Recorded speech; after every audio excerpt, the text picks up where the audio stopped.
যেখানে সবজি মাতা স্নান করতেন, সেখান থেকে কাজী দলনের কীর্তন আরম্ভ হলো।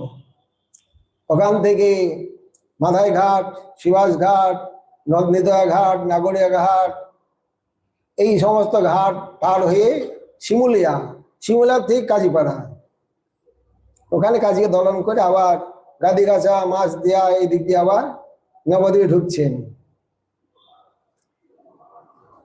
এই মতো কীর্তন করি নগরে ভ্রমিলাম, ভ্রমিতে ভ্রমিতে যাবে কাজী দ্বারে গেলাম। তর্জ গর্জ করে লোক, করে কোলাহল, গৌরচন্দ্র বলে লোক প্রশ্রয় ও পাগল। কীর্তনের ধ্বনিতে কাজী লুকাইয়া ঘরে, তর্জন গর্জন শুনি না হয় বাহিরে।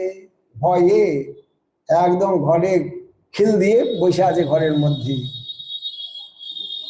উদ্ধত লোক ভাঙ্গে কাজীর ঘর পুষ্পবন, বিস্তারে বনিল ইহা দাস বৃন্দাবন।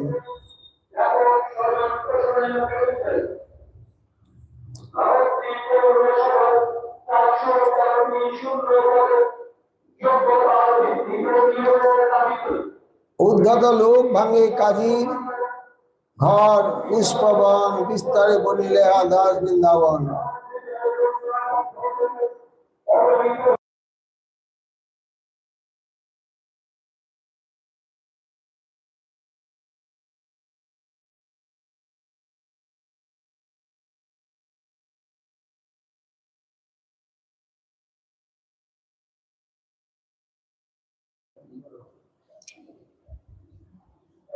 উদ্ধত লোক ভাঙ্গে কাজীর ঘর পুষ্পবন, বিস্তারে বনিলে দাস বৃন্দাবন।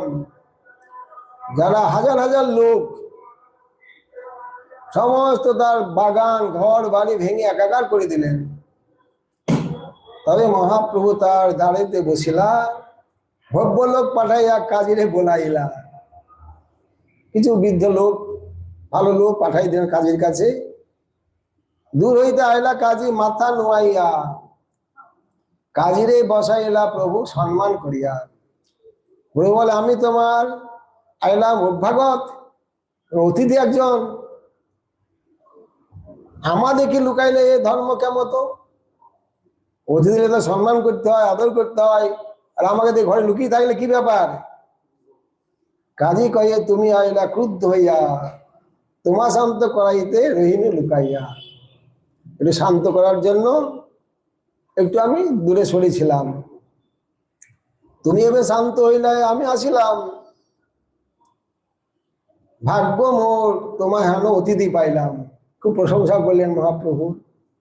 গ্রাম সম্বন্ধে চক্রবর্তী হয় মোর চাচা, দেহ সম্বন্ধ হইতে হয় গ্রাম সম্বন্ধ চাচা, নীলাম্বর চক্রবর্তী। নীলাম্বর চক্রবর্তী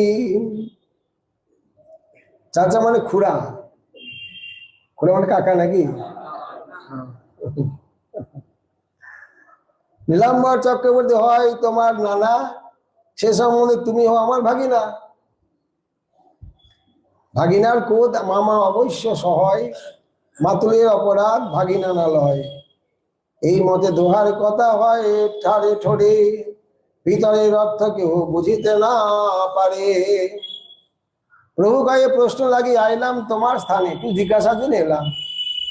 কাজী কয়ে, আজ্ঞা করো যে তোমার মনে।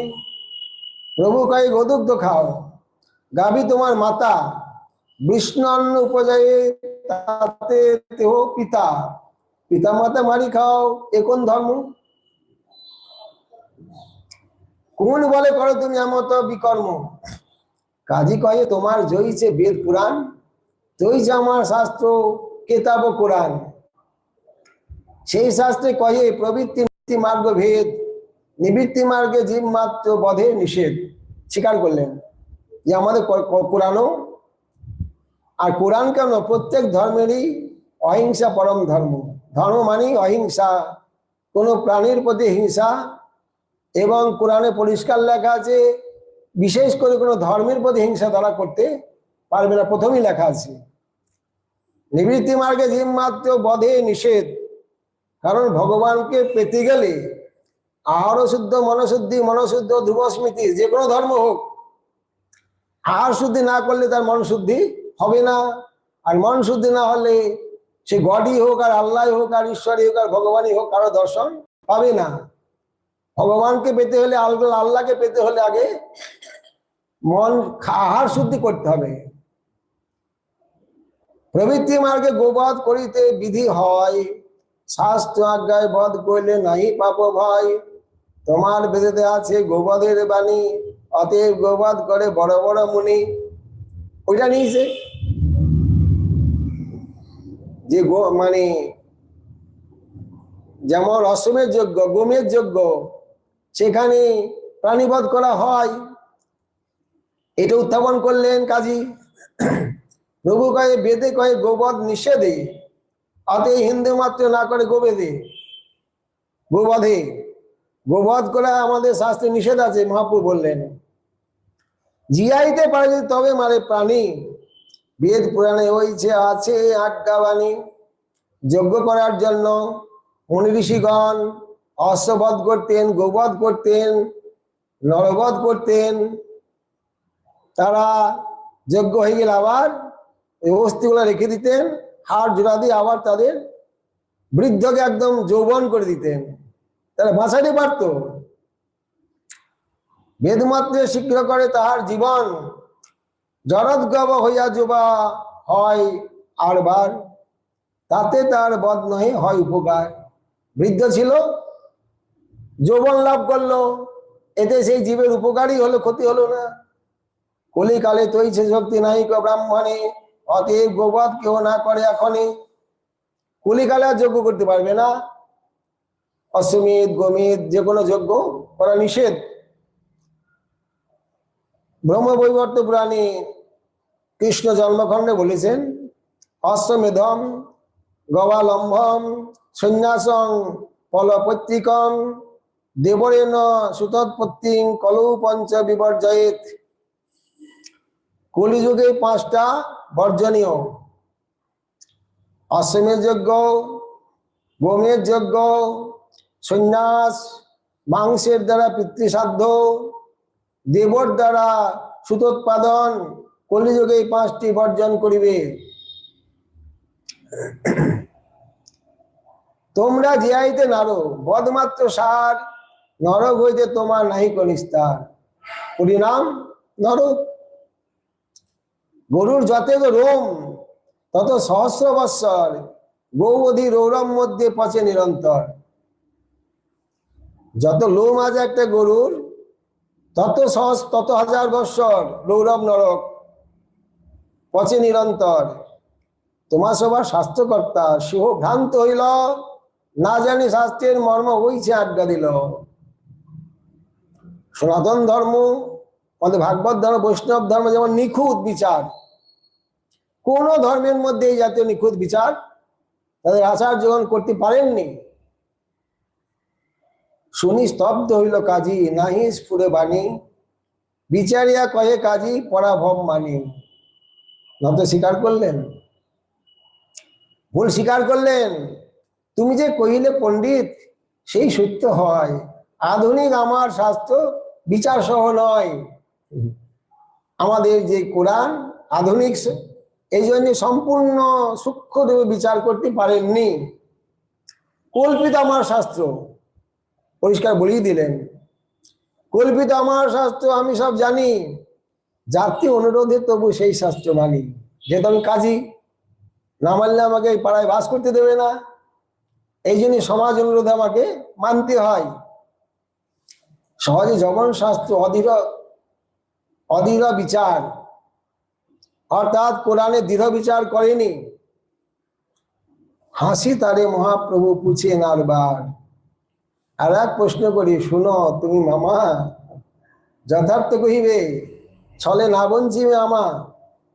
তোমার নগরে হয় সদা সংকীর্তন, বাদ্যগীত কোলাহল, সঙ্গীত নর্তন। তুমি কাজী হিন্দু ধর্ম বিরোধে অধিকারী, এবে যে না করো মানা বুঝিতে না পারি। একদিন তো খোল ভেঙেছিলে, তারপর তো সংকীর্তন বেশি হচ্ছে, এখন ঘরে ঘরে হচ্ছে, তুমি তার মানা করো না। কি ব্যাপার, কি হয়েছে তোমার, মানা করো না কেন? কাজী বলে সভা তোমার, বলে গৌর হরি, সেই নামে আমি তোমার সম্বোধন করি। শুনো গৌর হরি, এই প্রশ্নের কারণ নিবৃত হও যদি তবে করি নিবেদন। একটু নির্জনে চলো, আমি কি বলবো। প্রভু বলে, এ লোক আমার অন্তরঙ্গ হয়, স্ফুট করি কহ তুমি নাই কিছু ভয়। বলেছ আমার নিজের লোক, আমার সমানেরা, এখানে বললে কোনো দোষ হবে না, ভয় নাই, বলো। কাজী কয়ে, যবে আমি হিন্দুর ঘর গিয়া কীর্তন করিল মানা মৃদঙ্গ ভাঙিয়া, সেই রাত্রে এক সিংহ মহাভয়ঙ্কর, নরদেহ সিংহমুখ গর্জয় বিস্তর, নৃসিংহ ভগবান তার ঘরে এসে গেলেন। শয়নে আমার উপর লাভ দিয়া চড়ি, অট্ট হাসে করে দন্ত করমরি, মোর বুকে নখ দিয়া ঘোর স্বরে বলে, ফাড়িমু তোমার বুক মৃদঙ্গ বদলে। তো মৃদঙ্গ ভেঙেছ, আর তোমার বুক একদম চিড়ে দেবো। নখ লাগিয়ে দিয়েছে। ফাড়িমু তোমার বুক মৃদঙ্গ বদলে, মোর কীর্তন মানা করিস, করিমু তোর ক্ষয়, আখি মুদি কাঁপি আমি পায়া বড় ভয়। চোখ মেলতে পারছি না, বুঝে আমি কাঁপছি থরথর করে ভয়ে। ভিতর দেখি সিংহ বলে হইয়া সদয়, তোর শিক্ষা দিতে কইল তোর পরাজয়। সেদিন বহুত নাহি কইল উৎপাত, তেই ক্ষমা করিয়া না কইল প্রাণঘাত। আজ প্রাণে ছেড়ে দিলাম, মাত্র একটা খোল ভেঙেছিলে তো, বেশি করলে আজ প্রাণে শেষ করে দিতাম। ওই সে যদি পুনঃ করো তবে না সহিমু, সব অংশে তোমার মারি জবন নাসিমু। এত এই সিংহ গেল মোর হইল ভয়, এই দেখো নখ চিহ্ন আমারও হৃদয়। মিথ্যা বলছি না, লোক লাগিয়ে দিয়েছিল ওর বুক চিনার জন্য, এখনো চিহ্ন আছে, ভালো শুকায়নি দেখো। এত বলি কাজী নিজের বুক দেখাইল, শুনি দেখি সর্বলোক আশ্চর্য মানিল।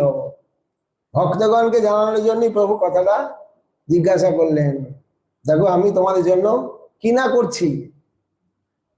কাজী কয়ে, ইহা আমি কারণ কহিল, সেই দিন আমার এক পিয়াদা আইল, আসি কহে গেনু মুই কীর্তন নিষেধিতে, অগ্নি উল্কা মোর মুখে লাগে আচম্বিতে।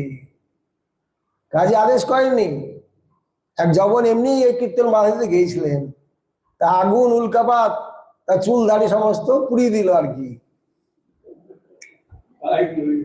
পুরিলা সকল দাড়ি, মুখে হইল ব্রণ।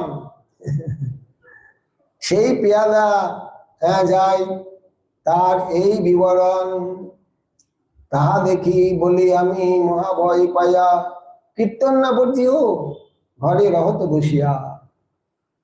এরকম দু তিনজন এসে বললো, দরকার নাই, কীর্তন নিষেধ করো না, ঘরে বসে থাকো, তোমরা বসে বসে মাইনি পাবে। তবে তো নগরে হইবে স্বচ্ছন্দে কীর্তন, শুনি সব ম্লেচ্ছ আসি করিল নিবেদন। নগরে হিন্দুর ধন বাড়িল অপার, হরি হরি ধ্বনি বিনা নাই শুনি আর। আর ম্লেচ্ছ কয়ে হিন্দু কৃষ্ণ কৃষ্ণ বলি, হাসে কাঁদে নাচে গায়ে গড়ি যায় ধুলি। হরি হরি বলে হিন্দু করে কোলাহল, বাদশা শুনিলে তোমায় করিবে কফল। রাজার কাছে তো খবর যায়নি, কাজী হলে রাজার অধীন, যদি রাজা শোনে তাহলে তো বিপদ হবে আমাদের। তবে সেই জবনের আমি তো পুছিল, হিন্দু হরি বলে তার স্বভাবও জানিল।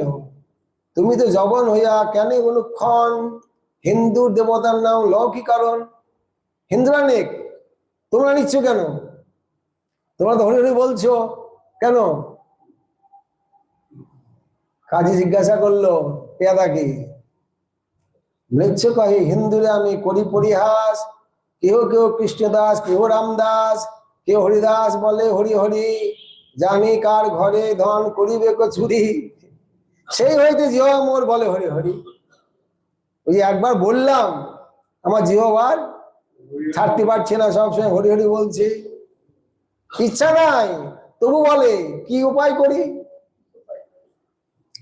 আলমৃচ্ছ কয়ে শুনো আমি এই মতে, হিন্দুকে পরিহাস করিল সেই দিন হইতে, জিহ্বা কি সুনাম করে না মানে বর্জন, না জানি কি মন্ত্র ঔষধি করে হিন্দুগণ। এই পর পর সমস্ত লোক এসে কাজীর কাছে নালিশ করছেন যে আমাদের মুখ জিহ্বা হরিনাম ত্যাগ করতে পারছে না।